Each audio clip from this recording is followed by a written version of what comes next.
சின்ன மருமகள் சீரியல்ல அடுத்து வர எபிசோட்ல என்ன மாதிரியான ட்விஸ்ட் எல்லாம் இருக்க போகுதுங்கிறத இந்த வீடியோவில் பார்க்கலாம். தமிழ் பஞ்சாயத்து ஆளுங்க முன்னாடி நிக்க வச்சு தமிழ் கிட்ட வந்து கேட்டுட்டு இருக்காங்க. ரெண்டு குழந்தைங்களுக்கு காது குத்து பார்த்தா நீங்க ரெண்டு பேருமே சந்தோஷமா குழந்தைங்களோட காது குத்து பார்த்த மாதிரி இருக்கும் இல்லைன்னு சொல்லிட்டு எல்லாம் பேசிக்கிட்டு இருக்காங்க. இதை கேட்ட உடனே தமிழ் சரி அப்படின்னா ஒரு நிபந்தனைன்னு சொல்லிட்டு நம்ம தமிழ் வந்து நிபந்தனை வைக்கிறாங்க. அது என்ன நிபந்தனைன்னு பார்த்தீங்கன்னா, நானும் வந்துதான் குழந்தைங்களோட அம்மாவாவும் அப்பாவும் இருந்து நாங்க 2 பேரு தான் காது குத்து விழாவுல முன்ன நிற்போம்னு சொல்லிட்டு பேசிக்கிட்டு இருக்காங்க. இத கேட்டதும் உடனே ஈஸ்வரி வந்து, "இங்க பாரு, மீனாட்சிக்கு வேணும்னா நீ அம்மாவா இருக்கலாம். ஆனா அழகருக்கு நீ அம்மா கிடையாதுன்னு" சொன்னதும் உடனே சாவித்திரி வந்து தமிழுக்கு சப்போர்ட் பண்றாங்க. "என்ன பேசிட்டு இருக்கீங்க மதனி?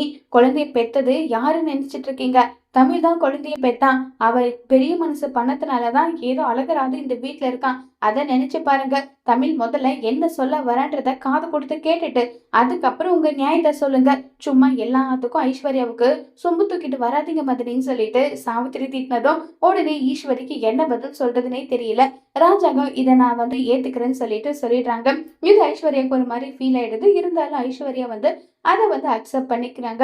அதே மாதிரி செலவுல பாதி செலவு நான் போடுறதா இருந்தாதான் இந்த காது குத்துக்கு நானும் ஒத்துப்பேன்னு சொன்னதும், "தாராளமாமா, உன் குழந்தைக்கு நீ பண்றதுக்கு செலவு போறதுல எந்த தப்பும் கிடையாது. அதுக்கும் நாங்க ஒத்துக்கிறோம்னு" சொன்னதும் உடனே ரொம்பவே சந்தோஷமா காது குத்து ஏற்பாடெல்லாம் பண்ணிடலாம்னு சொல்லிட்டு முடிவு பண்றாங்க.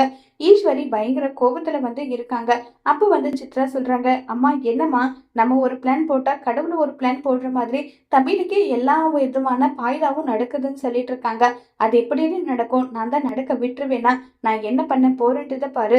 தமிழால கண்டிப்பா திக்குமுக்கு ஆடுற அளவுக்கு ஒரு விஷயத்த நான் செய்ய போறேன்னு" சொல்லிட்டு அடுத்த நாள் காலையில இருந்து ஈஸ்வரி, சித்ரா 2 பேருமே நேரா தமிழோட வீட்டுக்கு போறாங்க. தமிழோட வீட்டுக்கு போனதும், "இங்க பாரு, நீ தானே சொன்ன என்னுடைய குழந்தைங்களுக்கு ஆகிற செலவு பாதி நான் பண்ணுவேன்னு சொல்லிட்டு. இங்க பாரு, குழந்தைங்களுக்கு காது குத்து ஏற்பாடு பண்ணதுக்கான லிஸ்ட் என்னன்னு பாரு. 17,00,000 இப்ப நீ கொடுக்கறதா வருதுன்னு" சொல்றாங்க. என்னது 17,00,000 சொல்லிட்டு பயங்கரமா வீட்டுல இருக்க எல்லாரும் ஷாக் ஆகுறாங்க. ஆனா தமிழ், "என்ன 17,00,000 தானே, ஏன் என்னால ரெடி பண்ண முடியாதா? தாராளமா ரெடி பண்ணுவேன். குழந்தைங்களுக்கு காது குத்து விமர்சையா பண்றதுக்கு என்னனாலும் பண்ணுவேன்னு" சொல்லிட்டு சித்ரா கிட்டயும் ஈஸ்வரி கிட்டயும் தமிழ் சேலஞ்ச் பண்றாங்க.